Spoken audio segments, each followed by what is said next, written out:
Liberando sus frenos. Hace muchos años, cuando comencé a estudiar las emociones negativas, el punto más crítico que descubrí fue que no se puede hacer ningún progreso hacia la salud, la felicidad, el amor y el cumplimiento del potencial mientras se insista en mantener intactas las emociones negativas.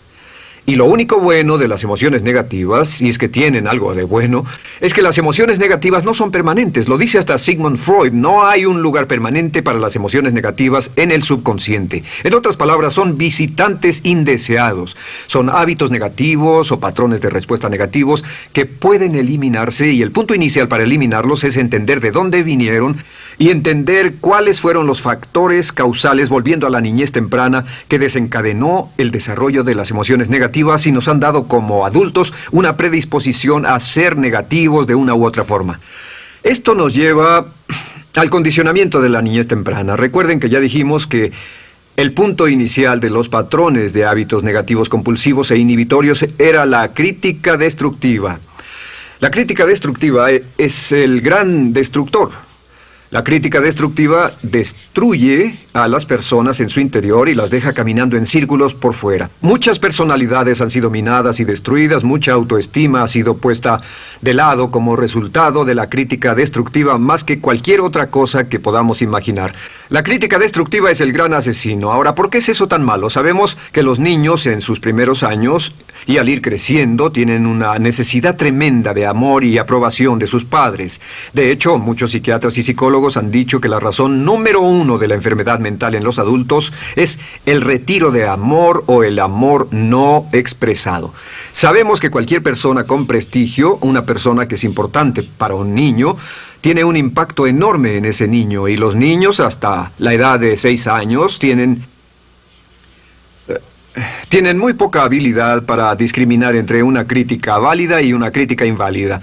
Lo que esto significa es que todo lo que diga un padre o un pariente mayor o una persona mayor, cualquier cosa que diga una persona de prestigio o una persona importante para un niño es aceptada como cierta. Es aceptada como una representación válida de la realidad.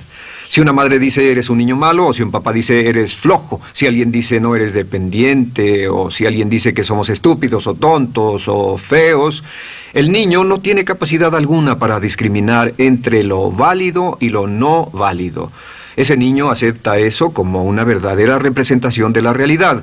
Va más allá de la mente consciente, va directamente al subconsciente y ahí se queda. Muchos de nosotros como adultos aún estamos viviendo en base a la información negativa que recibimos cuando éramos niños. Y después como adultos, ¿qué decimos? Pues decimos así es como soy, o siempre he sido así, o algunas personas dirán, pues es de familia, tu padre era así, los hijos son así, tu madre era así, etc.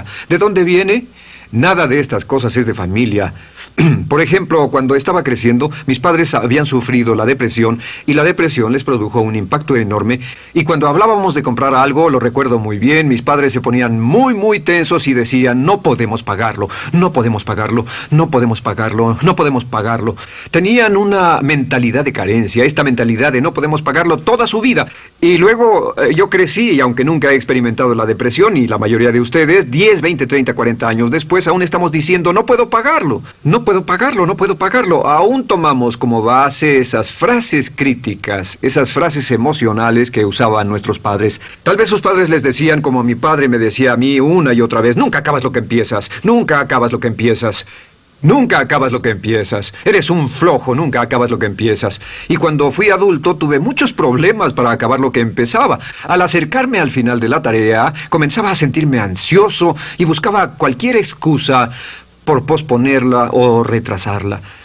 El segundo factor que nos predispone a emociones negativas es la falta de amor.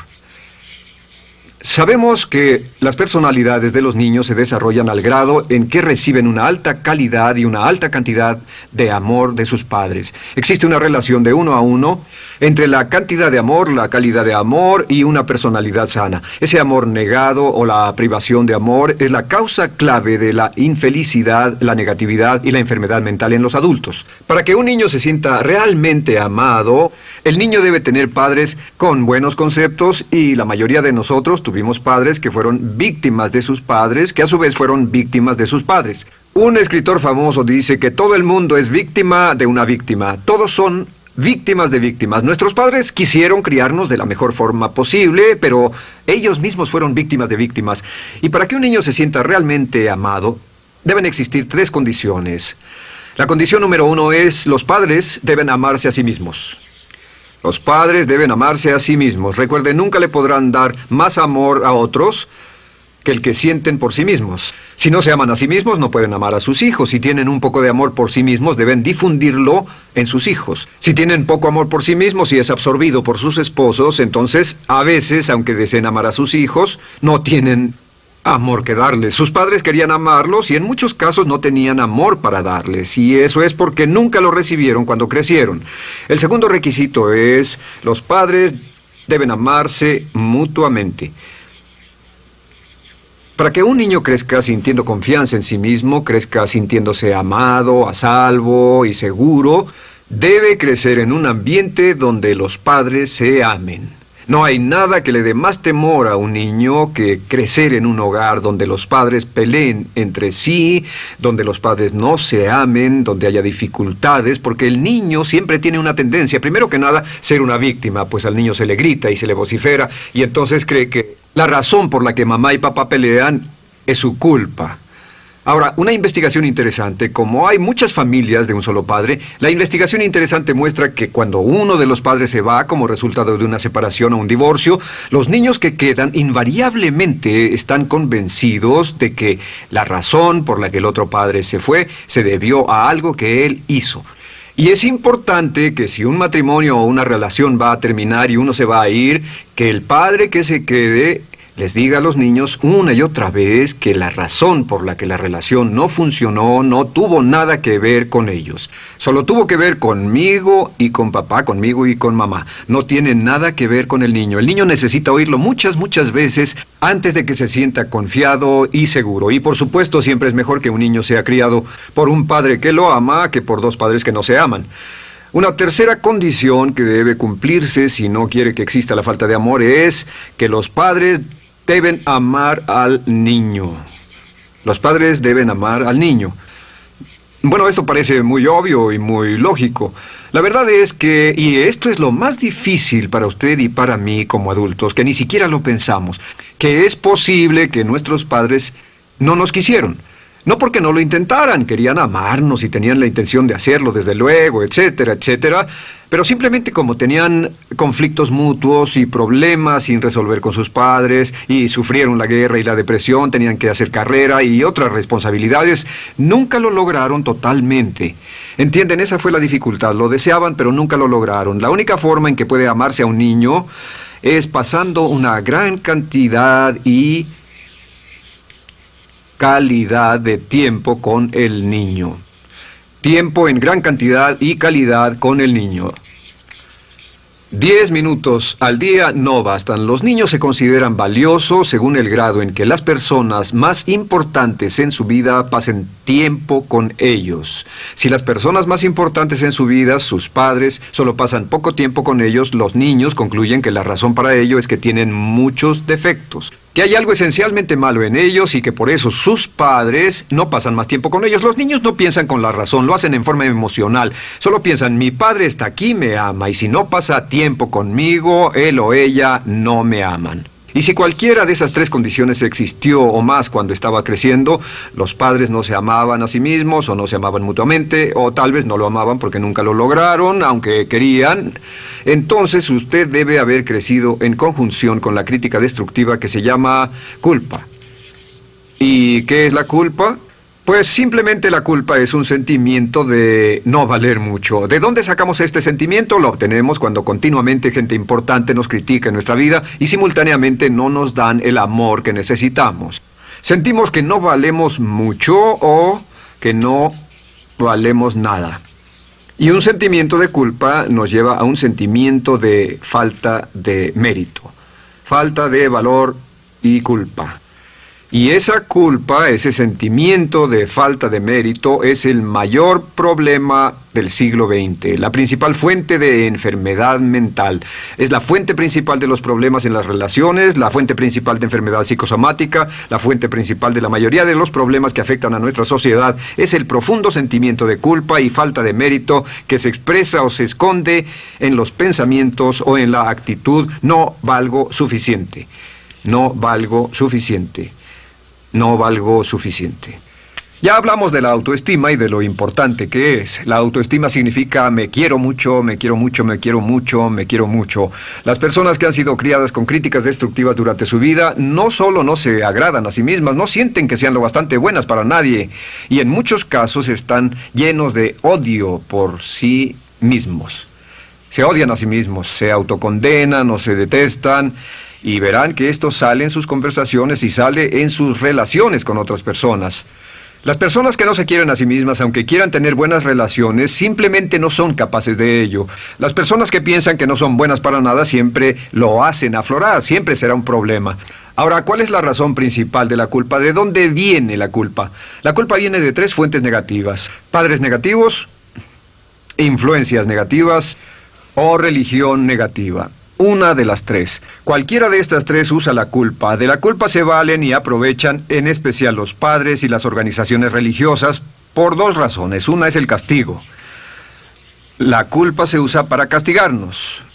Cuando estamos creciendo, el castigar es la forma más fácil de hacer que uno se sienta mal.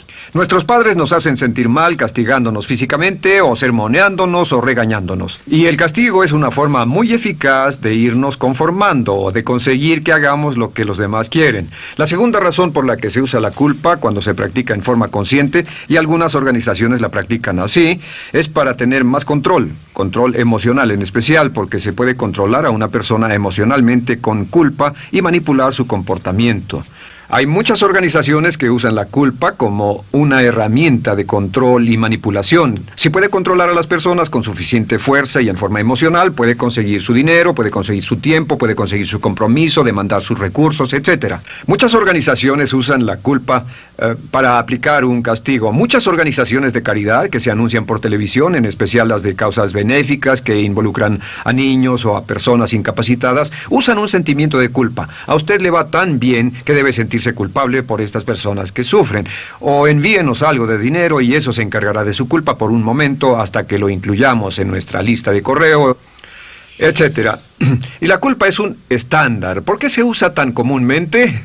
Pues primero que nada porque casi todos nosotros la tenemos en mayor o menor grado. Y número 2, es fácil. La culpa es fácil. ¿Por qué nuestros padres la usan con nosotros? ¿Por qué nuestras madres la usan con nosotros? Nuestras madres pueden controlarnos con la culpa en un cuarto repleto. Nuestra madre puede controlarnos a miles de kilómetros por teléfono. Los padres usan la culpa en sus hijos porque sus padres usaban la culpa en ellos y así sucesivamente. Es lo más fácil. No existe un esfuerzo físico. Puede hacerse con una mirada o de reojo o una palabra. Ya sabe que las personas siempre buscan lo más fácil. Esté alerta.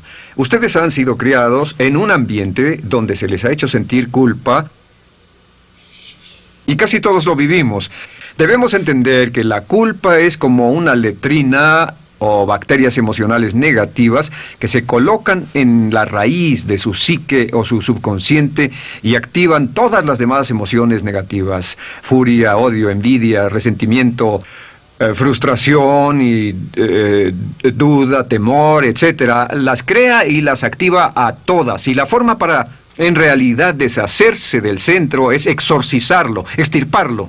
Y es lo que vamos a hacer el resto de esta sesión. Primero, ¿cómo podemos saber si nos criaron con sentimientos de culpa? Bien, a esto le llamamos la manifestación adulta de la culpa. Manifestación adulta de la culpa. Puede saber, probándose a sí mismo, ¿cuánto de esto tiene?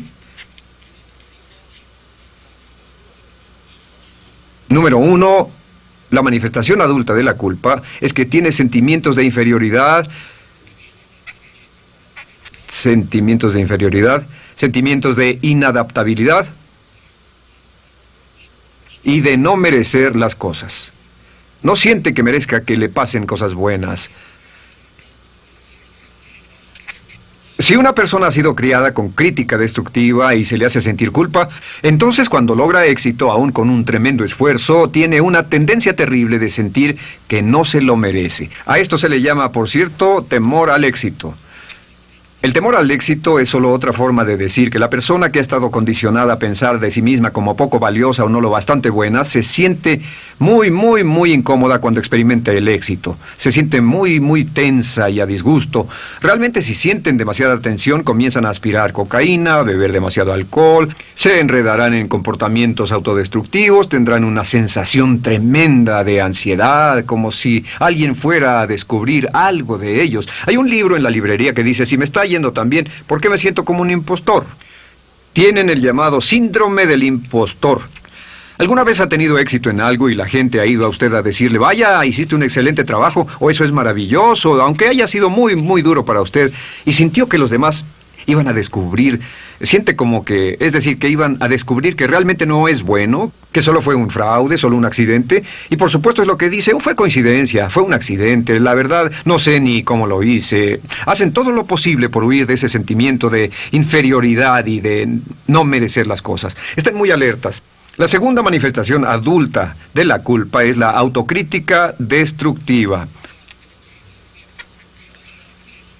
Hay una línea de un gran poeta que dice, aquellos a quienes se les hace mal, hacen mal a su vez. Los niños a muy temprana edad, a veces a la edad de 2 o 3 años, comienzan a menospreciarse, se desgarran, hasta se golpean y se castigan físicamente si se les critica demasiado. Siempre dicen el equivalente de no valgo suficiente o no soy muy bueno, y se castigan a sí mismos. Y la crítica destructiva es un síntoma real de un sentimiento escondido de culpa e insuficiencia. El número 3 es que fácilmente manipuladas por la culpa, las personas pueden jalar sus cordones de culpa en forma muy simple. Realmente vemos que existen dos tipos de personas en el mundo, los lanzadores de culpa y los receptores de culpa. Invariablemente, estas personas se atraen mutuamente. Y por supuesto el lanzador de culpa es la persona que se identifica con el padre que lanzó la culpa y el receptor es la persona que se identifica con el que atrapó la culpa.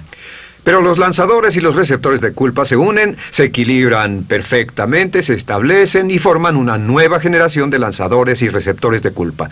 Podemos decir que usted es fácilmente manipulado por la culpa, porque ha estado muy bien condicionado. Su jefe puede tirar de su cordón de culpa, una persona en un autobús puede tirar de su cordón de culpa, una sobrecargo puede tirar de su cordón de culpa. Esté muy alerta a esto. La cuarta manifestación de culpa es que usted la usa. Usa la culpa y culpa a otro generosamente. ¿Por qué? Pues si ha funcionado en usted, la hará funcionar en ellos. Le parecerá que es un intercambio, un trato muy justo. Usa la culpa y la culpabilidad y se convierte en la base de sus relaciones con los demás. Cuando algo sale mal, les echa la culpa a ellos. Algo sale mal, culpa a alguien más. En cuanto hay un problema, busca a quién culpar. Un experimento muy interesante con la cámara escondida hace algunos años, fue que hicieron una plancha de hielo y la pusieron en la acera sin que nadie los viera. No hacía mucho frío, pero lo hicieron y observaron cómo reaccionaban las personas cuando pasaban por ahí, cuando caminaban por ahí, llegaban a esa plancha de hielo, se desequilibraban y se resbalaban, y lo primero que hacían era observar a la persona más cercana a ellos, enojados, verdaderamente furiosos. En otras palabras, buscaban a quién culpar. Y si no había nadie cerca de donde habían caído, se levantaban otra vez, miraban a su alrededor, no había nadie y entonces pateaban el piso, pateaban con fuerza y se iban. Nuestra tendencia natural cuando algo sale mal es buscar a alguien o algo a quien culpar, en especial si nos criaron con una culpa continua. Y la quinta manifestación es lo que llamamos lenguaje víctima. Ahora recuerden que hablamos sobre la ley de concentración. Dice, lo que siembras cosecharás. También dice, si usas lenguaje de víctima, mantienes viva la culpa, la refuerzas, la edificas, la cultivas, la utilizas. El lenguaje víctima es lenguaje como no puedo, no puedo, no puedo. Cuando dice no puedo, no puedo, no puedo, envía un mensaje a su mente subconsciente y la mente subconsciente comprende que está inhabilitado, que no tiene control, que es una víctima. Y cuando desea poder hacer algo, su mente subconsciente retroalimenta su mensaje y dice no puedes, no puedes. Y lo segundo que dice es tengo que, y otra vez no tengo control, no estoy a cargo. Pero existe otra expresión del lenguaje víctima que debemos evitar, y es esta, trataré. Trataré, sea lo que sea, trataré. ¿Qué significan las palabras trataré? Pues déjenme decirles qué significan. Significan voy a fracasar y lo digo anticipadamente para que no me vengan con represalias. En otras palabras, dice trataré de llegar a tiempo, pero lo que está diciendo es tal vez llegue tarde y no pueden reclamarme porque dije que trataría.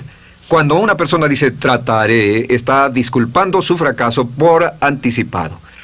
Si fuera al doctor y el doctor lo examinara, lo auscultara y le dijera, pues está en pésimas condiciones, tendremos que intervenir, debemos llevarlo al hospital ahora mismo, me sorprende que haya llegado aquí.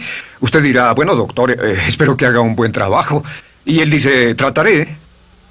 Si él dice eso, usted seguramente buscará otro médico. O si va a un abogado. Lo culpan de algo y va a un abogado y le presenta su caso y dice, oiga, va a defenderme, y él dice, trataré.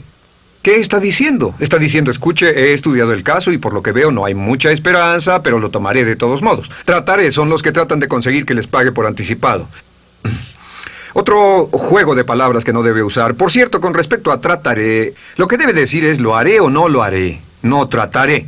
Si alguna vez en nuestro negocio, tenemos un negocio muy activo, si llamamos a alguien y le pedimos alguna cosa o algún trabajo y dice trataré de conseguirlo para el viernes o trataré de terminarlo a tiempo, al instante sabemos que lo que quiere decir es que quiere sentirse libre, no comprometerse. Así que nunca dejamos que nadie se vaya con un trataré, debe ser hecho o no, y queremos obtener una seguridad. Si hace falta, nosotros lo hacemos. Cuando dicen trataré, lo que están haciendo es que se están lavando las manos. Esté alerta, la otra palabra es desearía. Dicen que un deseo es una esperanza o una meta sin energía detrás. Desearía. ¿Qué significa un deseo? Desearía significa que me gustaría tener algo, pero sé que nunca lo podré tener. Cuando dice desearía bajar de peso, ¿qué significa? Las palabras no dichas son, pero sé que no puedo. ¿Por qué no? Por las excusas que tiene y el metabolismo que tiene y los problemas, etcétera. Siempre hay razones por qué debe salir, etcétera. Desearía dejar de fumar, desearía estar en forma. Desearía, desearía, desearía. Cuando usa la palabra desearía, le muestra al subconsciente que esto es algo que no cree que le sea posible lograr o adquirir. Entonces el subconsciente descarta completamente esto como meta y no le da energía, ni motivación, ni impulso, ni deseo de lograrlo. Así que esté muy alerta al lenguaje víctima. Esté alerta a la expresión sí, pero. O lo haría, sí, pero. Alguien le dice, haga esto, y usted dice, sí, pero. La palabra pero, por cierto, es el gran borrador. Si una persona le dice, podría incrementar sus ingresos o incrementar su rendimiento, ser una persona mejor o más feliz o bajar de peso o lo que sea, no importa. Y usted dice, sí, pero. Lo que está diciendo es que está borrando toda la aseveración que ha dicho antes. Manda un mensaje a su subconsciente que dice, no hay posibilidad. Y no hace esfuerzo, no otorga energía, no ejerce capacidad alguna hacia el logro de esa meta. Y las personas que han sido criadas con culpa tienen 5 cualidades o 5 manifestaciones de adultos. Una es que se sienten inferiores, se sienten inadecuadas, sienten que no merecen que les pasen cosas buenas. Estén muy alertas a eso. El número 2... se autocompadecen continuamente, usan la autocrítica destructiva. El número 3, usan la culpa y la culpabilidad en ellos y en otros. El número 4, son manipuladas por la culpa. Y número 5, usan lenguaje víctima. Así que, ¿cómo nos deshacemos de la culpa? ¿No es sorprendente cómo se aclara esto? Este pizarrón, todo se borra. Tengo una varita mágica cuando me voy a sentar al escritorio. Entonces, ¿cómo nos deshacemos de la culpa? Para deshacerse de la culpa...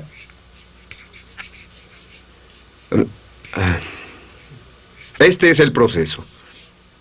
Tiene algunos pasos importantes. Número 1, el primero de la lista, elimine la autocrítica. Elimine la crítica autodestructiva. En otras palabras, nunca diga nada destructivamente crítico de usted mismo. No lo diga. Esta es la regla básica. El subconsciente acepta lo que diga usted como cierto, como un mandato. Así que no diga nada de sí mismo que no desee sinceramente que sea cierto. No diga estoy cansado, estoy gordo. No diga no puedo o debo. No diga nada a menos que quiera que sea cierto. Las palabras que van después de la palabra yo son las palabras que su subconsciente registra como mandatos, excepto cuando dice yo desearía o lo intentaré. Así que elimine la crítica destructiva. Siempre hable en términos positivos sobre usted. Me gusta mi persona, puedo hacerlo, lo haré, escogí hacerlo, pero nunca diga no, no puedo. Número 2 es no dejarse manejar por la culpa. Rehúse ser manejado por la culpa. Porque cada vez que le permita a alguien que lo manipule por la culpa, ¿sabe qué pasa? Refuerza y hace más poderoso el efecto de la influencia de la culpa en su vida.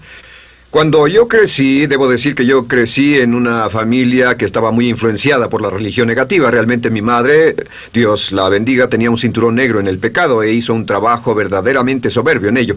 Y yo tardé en sobreponerme. Cuando me casé con Bárbara, ella también venía del mismo tipo de familia y recapacitamos. Hay una hermosa respuesta cuando uno de los dos caía de nuevo en los viejos patrones. Decía, no tratas de hacerme sentir culpable, ¿o sí? No tratas de hacerme sentir culpable, ¿o sí? Solo diga, no tratas de hacerme sentir culpable, ¿o sí? Y no deje que las personas lo manipulen usando la culpa. El número 3, no use la culpa o la culpabilidad y anuncie que no va a usarla. No la use en otras personas y permita que sus hijos o su cónyuge digan lo mismo. No tratas de hacerme sentir culpable, ¿o sí? Repítalo una y otra vez. Y si la otra persona le dice eso es lo que trato, contéstele no va a funcionar. Y no funcionará. Es que la culpa solo funciona mientras usted no sepa que está siendo usada en usted. El número 4 es lo que llamamos la ley del perdón. Es la más importante de todas. Realmente es el centro, es el meollo de toda esta sesión. La ley del perdón simplemente dice que usted está sano mentalmente hasta el grado en que pueda perdonar libremente y olvidar las ofensas. Que su habilidad para perdonar a los demás es la clave que determina su felicidad y su éxito en la vida. Su habilidad para perdonar a los demás es la única forma de eliminar la culpa. Su disponibilidad para perdonar a los demás y olvidar ofensas es el determinante más importante de si usted está o no totalmente integrado y es un adulto que funciona como ser humano. Porque la tendencia de culpar y de guardar rencores es una tendencia patológica infantil que la poseen todas las personas que están enfermas mentalmente. La habilidad para olvidar, para perdonar libremente, es la marca del ser humano realmente iluminado. Ahora, acepte eso como real. Hay 4 personas a las que debe perdonar. Número 1, perdone a sus padres. Perdone a sus padres por todo lo que le hayan hecho para herirlo. La mayoría de nuestras investigaciones muestran que casi todos nuestros problemas como adultos se remontan a no estar dispuestos o no poder perdonar a nuestros padres por algo que hicieron que nos hirió. Perdónelos un 100%, escríbales, llámeles por teléfono, dígales, o cuando menos perdónelos en su corazón, pero perdone a sus padres. Número 2, perdone a los otros. Perdone a todos los demás. Perdone a todos los que lo hayan herido de algún modo, por cualquier cosa, y déjelo así. Ahora, hay muchos que dicen no puedo perdonar a esa persona por lo terrible que me hizo. Pero recuerde esto, el perdón es perfectamente egoísta. El perdón no tiene nada que ver con la otra persona, solo tiene que ver con su paz mental y con su propia integridad mental. Número 3, perdónese a sí mismo. Perdónese por todas las cosas débiles, tontas, insensatas y estúpidas que haya hecho, porque todas las personas han hecho cosas tontas, insensatas, estúpidas y ridículas, pero perdónese en un 100%. Y finalmente, la última parte de esto, si ha hecho algo que hirió a alguna persona, vaya a disculparse. Es sorprendente el hecho de vidas que se arruinan año tras año por personas que no tienen la fortaleza intestinal, las agallas y el valor para decir lo lamento. Una de las cosas más importantes es desarrollar carácter hasta el grado en el cual hacemos las cosas que son muy difíciles para nosotros, hasta el grado en el cual hacemos las cosas que sabemos que están bien, aunque sean difíciles, en especial cuando son difíciles emocionalmente. Y la clave para deshacerse de la culpa, la clave para ser una persona total y completamente positiva, es perdonar a los demás. Perdone a las personas con quienes ha sostenido una relación. Perdone a sus jefes anteriores. Perdone a los amigos que lo han herido. Perdone las inversiones que estuvieron equivocadas. Perdone a los jefes que lo despidieron. Perdone a sus padres. Perdone a todo el mundo. Desarrolle una actitud hacia la vida con la que rehúsa guardarle rencor a los demás. Solo repita una y otra vez: los perdono a él o a ella por todo. Los perdono por todo. Los perdono por todo. Y eso es todo. La clave para librarse de las emociones negativas es rehusarse totalmente a continuar con cualquier situación negativa. No olvide que es un acto muy egoísta y será tan egoísta como usted quiera. El acto del perdón lo libera y libera a la otra persona y le garantiza que se moverá rápidamente hacia el cumplimiento de su potencial. Para tener éxito, una mujer debe ser mejor en su trabajo que un hombre. Golda